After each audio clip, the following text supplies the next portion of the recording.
I zvoni mi telefon, ja pogledam Saša Popović i javim se, rekao, izvolite direktore, kaže, je li moguće da si imao onakav koncert u svom gradu da je onoliko ljudi bilo? Je li bio još neko sam u ruku? Nije direktor, tako u mom gradu. Stvarno od uvijek imam podršku. Pa kaže, je li bilo 10.000 ljudi?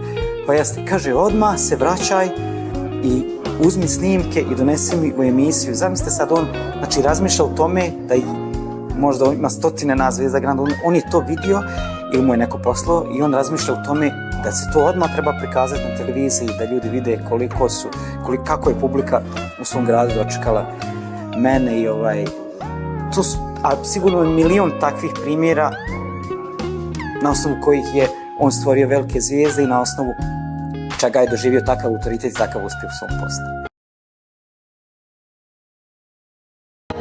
Mnogo mi fališ ti, da uz tebe ozdravim nove godine i rođendan.